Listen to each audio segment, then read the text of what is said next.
Assalamualaikum warahmatullahi wabarakatuh. Perkenalkan, nama saya Wahyuni Kulisusu dengan NIM 2022-41004. Di sini saya akan mempresentasikan tugas dari mata kuliah Strategi Pembelajaran Kimia berbasis kepulauan tentang metode remedial dan pengayaan. Yang pertama itu merancang indikator keberhasilan pembelajaran dalam daerah kepulauan. Yang pertama itu remedial, di mana remedial ini merupakan program pembelajaran yang diberikan kepada peserta didik yang dinyatakan belum mencapai KKM pada suatu kompetensi dasar tertentu.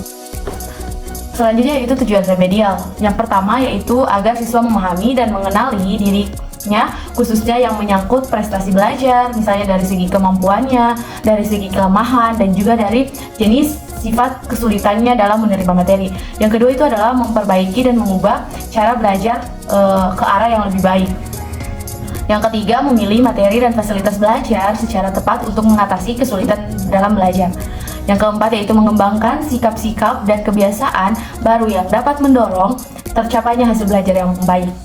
Dan yang terakhir yaitu menyelesaikan dan melaksanakan tugas-tugas belajar yang diberikan kepadanya dengan baik dan benar. Ada juga prinsip pembelajaran remedi, yaitu yang pertama yaitu pembelajaran adaptif, di mana pembelajaran ini merupakan pendekatan dalam pembelajaran di mana materi, metode, dan kecepatan pembelajaran itu disesuaikan secara individu dengan kemampuan, kebutuhan, dan minat siswa tersebut. Tujuan utama pembelajaran adaptif ini adalah untuk memastikan bahwa setiap siswa itu memiliki pengalaman belajar yang sesuai dengan kebutuhan mereka, sehingga mereka nanti akan mencapai kompetensi atau potensi maksimal mereka tanpa harus merasa terlalu tertekan atau terlalu mudah.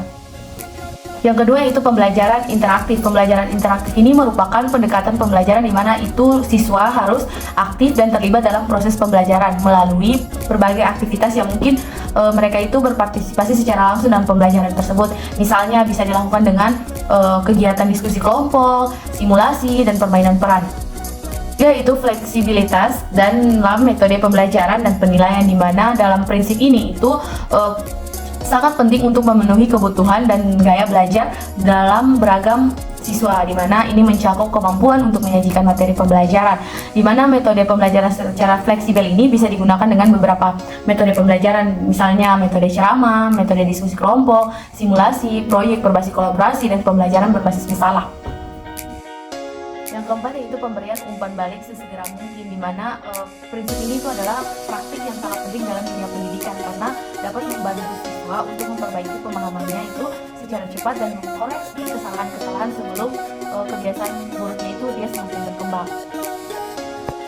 Kenapa penting untuk melakukan pemberian umpan balik? Karena untuk meningkatkan retensi informasi, di mana siswa itu dia cenderung lebih mengingat materi jika mereka itu menerima umpan balik secara cepat setelah pembelajaran, sehingga memperkuat koneksi dalam ingatan mereka. Nah, kemudian juga dapat memperbaiki kesalahan, di mana dengan umpan balik ini siswa itu dapat segera mengetahui di mana salahnya mereka dan dapat memperbaiki kesalahan mereka dan mencegah pembentukan kebiasaan buruk mereka.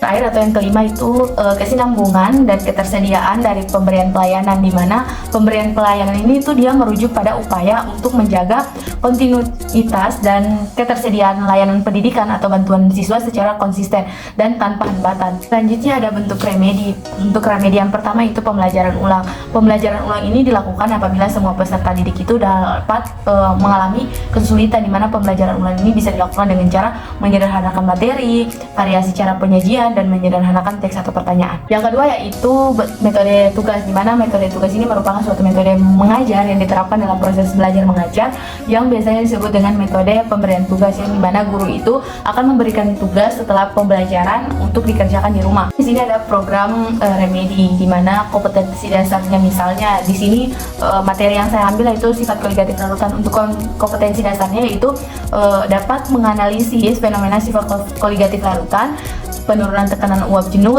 kenaikan titik didih, penurunan titik beku, dan tekanan osmosis. Untuk indikator yang harus dicapai oleh siswa yaitu yang pertama menghitung konsentrasi suatu larutan, kemolaran, dan fraksi mol, kemudian menjelaskan pengertian sifat koligatif larutan, dan yang ketiga itu menjelaskan dan menghitung penurunan tekanan uap, kenaikan titik didih, penurunan titik beku, dan tekanan osmosis larutan. Ini ada soal remedi dari indikator-indikator tadi atau materi tentang sifat koligatif larutan.